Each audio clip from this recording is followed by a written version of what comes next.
Assalamualaikum warahmatullahi wabarakatuh. Hai teman-teman, apa kabar semuanya? Semoga kalian semua selalu dalam lindungan Allah Subhanahu wa taala dan semoga kalian semua senantiasa diberi kesehatan yang sempurna. Amin amin ya mujibas sa'ilin. Nah teman-teman, kali ini insya Allah saya akan sedikit berbagi keindahan kota Madinah di malam hari. Karena alhamdulillah sampai saat ini saya masih ditakdirkan oleh Allah Subhanahu wa taala berada di kota Madinatul Rasul, kota yang sangat indah, kota yang sangat mulia, kota yang memiliki nilai keutamaan yang sangat luar biasa. Sebagaimana yang kita tahu, setiap amal kebaikan seseorang yang dilakukan di tanah haram Madinatul Rasul akan dilipat gandakan oleh Allah 1000 kali lipat dibandingkan di luar tanah haram Madinah Al-Munawwarah. Sebagaimana yang kita tahu dalam beberapa kitab sejarah bahwa kota Madinatul Rasul ini memiliki beberapa sebutan atau julukan. Di antaranya ada yang menjelaskan 64 nama, ada juga yang mengatakan kota Madinah memiliki julukan 94 nama. Namun sebagaimana yang tertera di dalam kitab Wafaul Wafa itu ada 94 nama. Di antaranya Thaba, Thayyibah, Darussalam, Darul Baidha, Yasrib dan masih banyak nama-nama yang lain. Akan tetapi nama yang paling masyhur dan yang paling populer adalah nama Madinah Al-Munawwarah. Artinya kota yang disinari dan yang menyinari. Hal ini memang menjadi salah satu bukti kebesaran Allah Subhanahu wa taala yang ada di muka bumi ini. Apa sebab? Karena dari kota inilah cahaya nur Islam bisa memancar ke seluruh penjuru dunia. Sejarah meriwayatkan kenapa kota Madinatul Rasul ini sempat diberi julukan atau nama kota Yathrib. Karena menurut catatan sejarah yang sangat akurat bahwa di kota inilah dulu tempatnya suatu penyakit. Bahkan seorang sahabat yang bernama sahabat Bilal bin Rabah, kemudian sahabat Abu Bakar As-Siddiq pernah terkena penyakit demam yang sangat luar biasa. Sampai-sampai sahabat Bilal bin Rabah pun mengatakan, kematian sudah ada di depan kelopak mataku. Namun ketika baginda Rasulullah Muhammad sallallahu alaihi wasallam bermukim atau berdomisili di tempat ini, yaitu di kota yang mulia ini, fazala anhal marad, maka semua penyakit diangkat oleh Allah Subhanahu wa taala. Hal ini terbukti bahwa keagungan baginda Rasulullah Muhammad sallallahu alaihi wasallam, keutamaan baginda Rasulullah sallallahu alaihi wasallam yang begitu luar biasa, sampai-sampai umat beliau yang ada di ujung penjuru dunia ingin mengunjungi makam yang mulia baginda Rasulullah Muhammad sallallahu alaihi wasallam. Para ikhwatal iman yang senantiasa dicintai dan dimuliakan oleh Allah Subhanahu wa taala, sebagaimana yang terlihat di dalam video ini, kota Madinah memang memiliki keindahan yang sangat luar biasa, sehingga tidak sedikit di antara para perziarah baik jemaah umrah atau jemaah haji yang berkunjung ke kota ini, ke tempat ini, mereka selalu punya kerinduan yang menggebu-gebu.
Masya Allah, tabarakallah. Suatu kenikmatan yang mungkin tidak bisa dilukiskan dengan kalimat atau kata-kata. Untuk melukiskan semua itu, hanya orang yang pernah datang ke kota inilah yang bisa merasakan kenikmatan itu semua. Nikmatnya ibadah di Masjid Nabawi, di Raudhah Asy-Syarifah, dan di tempat-tempat mustajabah yang lain. Semoga yang menyaksikan video ini yang belum ditakdirkan oleh Allah, yang belum pernah menginjakkan kakinya ke tempat ini, senantiasa dipanggil oleh Allah di bulan-bulan atau tahun-tahun yang akan datang, baik melakukan ibadah umrah ataupun ibadah haji, sehingga mereka bisa merasakan satu kenikmatan beribadah di Masjid An-Nabawi Asy-Syarifah, merasakan satu kenikmatan berjumpa dengan baginda Rasulullah Muhammad sallallahu alaihi wasallam, dan bisa merasakan kenikmatan beribadah di taman-taman surganya Allah Subhanahu wa taala, sebagaimana yang dijelaskan oleh baginda Rasulullah Muhammad sallallahu alaihi wasallam, ma baina baiti wa mimbari raudhatun min riyadil jannah. Di antara rumahku dan mimbarku, kata Nabi, terdapat kebunan dari kebunan surga. Masya Allah, tabarakallah. Tempat inilah yang dimaksud hadis baginda Rasulullah sallallahu alaihi wasallam, salatun fi masjidi hadha afdal min alfi salah fi ma siwa illa al masjidil haram. Salat di masjidku ini, kata Rasulullah, lebih utama daripada 1000 kali salat dibandingkan di luar Masjid Nabawi kecuali Masjidil Haram. Bahkan dalam hadis yang lain baginda Rasulullah sallallahu alaihi wasallam pernah menyampaikan, man shalla fi masjidi arba'ina salatan la tafutuh kutiba lahu bara'atun minan nar wa bara'atun minal adab wa bara'atun minan nifaq.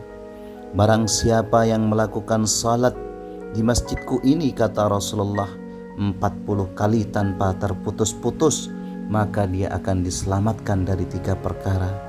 Yang pertama, dia akan diselamatkan dari api neraka. Yang kedua, akan diselamatkan dari segala siksa. Dan yang ketiga, akan diselamatkan dari sifat munafik.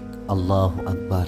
Masya Allah, tabarakallah. Beruntunglah bagi umat muslim yang sudah ditakdirkan oleh Allah Subhanahu wa ta'ala menginjakkan kakinya ke tempat ini. Apa sebab? Karena masih banyak di antara saudara-saudara kita, tetangga-tetangga kita, yang mungkin doa-doanya jauh lebih khusyuk daripada kita, fisiknya mungkin jauh lebih sehat daripada kita, bahkan ekonominya mungkin jauh lebih banyak daripada kita. Akan tetapi ketika kita tidak mendapat panggilan, tidak mendapat undangan dari Allah Subhanahu wa ta'ala, niscaya akan menginjakkan kaki kita ke tempat ini. Sehingga sungguh sangat beruntung, wa tijaratan lan tabur, amalan yang tidak akan pernah merugi, wa tijaratan lan tabur, amalan yang tidak akan pernah merugi. Untuk itu para ikhwah, jika kalian dikaruniai harta oleh Allah, dikaruniai uang oleh Allah Subhanahu wa ta'ala, jangan pernah mementingkan bepergian ke tempat yang lain. Apa sebab? Karena baginda Rasulullah Muhammad sallallahu alaihi wasallam mengecam dalam sebuah hadisnya, la tasuddur rihal illa thalatha masajid. Jangan pernah engkau mementingkan bepergian kecuali kepada 3 masjid. Yang pertama yaitu Masjidil Haram, yang kedua Masjid An-Nabawi Asy-Syarifah, dan yang ketiga Masjidil Aqsa. Dan ketika suatu saat nanti para ikhwah ditakdirkan oleh Allah Subhanahu wa ta'ala menginjakkan kakinya ke tempat yang mulia ini, maka perbanyaklah berfastabiqul khairat, berlomba-lomba mengumpulkan amal ibadah dengan cara memperbanyak berzikir, melakukan salat-salat sunnah, qobliyah, ba'diyah, dan lain sebagainya. Perbanyak berzikir, membaca istighfar, membaca salawat, membaca amalan-amalan zikir yang lain seperti takbir, tahmid, tahlil, dan lain semacamnya. Apa sebab? Karena satu amal kebaikan yang dikerjakan di Masjid An-Nabawi Asy-Syarifah akan dilipat gandakan oleh Allah Subhanahu wa ta'ala 1000 kali lipat kebaikan. kapan lagi kita akan mengejar keuntungan sebesar seperti di Masjid Nabawi dan di Masjidil Haram? Sekali lagi, mudah-mudahan teman-teman yang menyaksikan video ini segera mendapat undangan dari Allah, segera mendapat panggilan dari Allah Subhanahu wa Ta'ala, baik melakukan ibadah umrah ataupun ibadah haji dengan predikat umrah yang makbul, umrah yang mabrur, yang tanpa balasan kecuali surganya Allah Subhanahu wa Ta'ala.